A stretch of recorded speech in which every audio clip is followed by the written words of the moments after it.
Ring, ring, ring. The phone rings. You answer it. You hit it within 3 rings. You take them through the perfect greeting. You go through the entire Leasing University system. You understand their wants and needs. You set the appointment.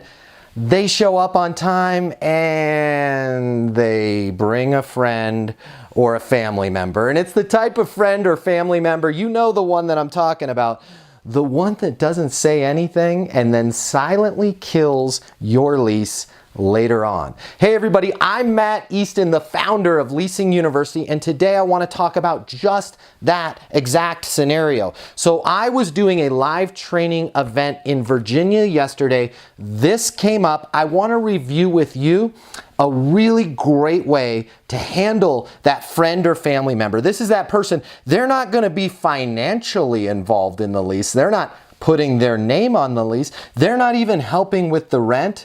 But you know, as soon as they get in the car, they're going to have all types of things to say about your unit, about you, the leasing consultant, about your property. And 9 times out of 10, they're not good things. 9 times out of 10, that friend or family member has an agenda. They've got a mission. They want your prospect to probably live at their property, or they want your prospect to live at the property that they picked out. So we've got to talk about a way today of how to get that person involved while they're in front of you, get them engaged, get them interacting with you while they're there on property, because I'm going to be honest with you, if you don't handle them during the tour, that friend or family member is going to handle your lease for you when they say those words of, hey, I need to think about it. What that's code for, I need to get in the car and talk to Karen about what she thinks, and if she says this is a bad deal, I'm never going to call you back again. All right, so we were in Virginia and this came up, and it actually was Karen, was the friend's name.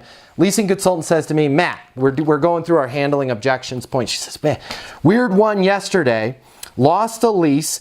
I thought everything went well. The tour was great. There was a few objections. I think I did a pretty good job of handling them. It seemed like it was the perfect home for my prospect, but she had this friend, Karen. Karen wasn't saying a lot. And they ended up leaving. She said she had to think about it. My prospect called me back. She says, hey, it's Lisa.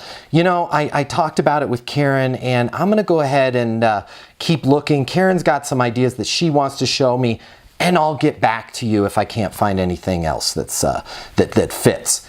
You know she's not calling back. All right, so here's how we handle that. We have to get in front of that person. Of course, that person, they're not putting their name on the lease, all right? So they're not officially a prospect. They're not offering to pay any of the rent either. So guess what? They're just giving their valuable information. So a great way to handle this, and these are my notes from the live event yesterday, what we wrote down as a great script with Karen is, Karen, with this apartment at this rent, knowing what you know about the real estate market and knowing what you know about Lisa, what advice would you give Lisa about this apartment and the fairness of the rent, the fairness of the figures, the availability? What advice would you give Lisa? Why do we want to ask Karen that right in front of Lisa, the prospect? You may say to yourself, well then Karen's going to say everything she doesn't like about it. Not so true. In being that 9 times out of 10 when they get in the car, they're going to have bad things to say about the property. If you confront them right there face to face, 9 times out of 10, they're going to have good things to say. Let's think about Karen's agenda. Karen wants to be an expert. Karen wants to be a good friend. Karen wants to be perceived as somebody that can really help her friend and give her good advice. Well, when we don't coach them, Karen's good advice is going to be, oh, well, you should look at my place. By asking that question the way that we ask it, what we're doing is we're flushing out Karen. We're flushing out the second party. And if Karen really thinks you should live at the towers over where I live, we might as well get it out in front of us so that we can handle that. Well, Karen, talk to me about why you think she should live at the towers. And we can go through, there's a whole Leasing University course on that. But we at least need to flush out that objection first. Then we can go into our Leasing University how to handle objection system. We're also preventing Karen from killing our deal behind our back. We know that as soon as they get in the car, Karen's going to have all kinds of opinions. So let's get those opinions out in front of us. We're getting Karen to communicate with us. And when we communicate with Karen, we're building respect, we're building rapport. And every time that we address Karen, every time we're positive with Karen, every time we look Karen in the eyes and talk directly with her, her agenda starts to go more in our favor. Her likelihood that she's going to say bad things about us behind our back is going to be reduced tremendously. We actually turn Karen into an asset. Karen probably ends up saying, first of all, we know Karen doesn't know anything about the market. Who does? Unless you're a leasing consultant or you just happen to lease an apartment every 3 months of your life, you don't know what's going on in the market right now, today, with rents. So Karen's expertise isn't that great. So when we put it that way of, hey Karen, knowing what you know, Karen gets to say, oh, I'm an expert. And she's gonna say, well, I think it's a great deal, Matt. Hey, Lisa, you know what? The more I think about it, Matt, it is a good deal. And I really like the view, and you should do it. Or, you know what? I think it's a good deal. I like the view, but you should also check out towers. Well, then we can handle that as well. So that is a great way for you to handle those friends and family members, the ones that are not going to be on the lease, the ones that are not paying the rent, is just simply say, hey, Karen, with this apartment at this rent, knowing what you know about the real estate market and knowing Lisa as you know her, what advice would you give Lisa about this apartment? What advice would you give her on the rent? What advice would you give her on the fairness of the figures? Just get it all out. Ask them that. Try it. It's going to help. It's going to get you leases. I already got a call from the leasing consultant at the live event saying that tool that she's already used it and it worked out perfectly.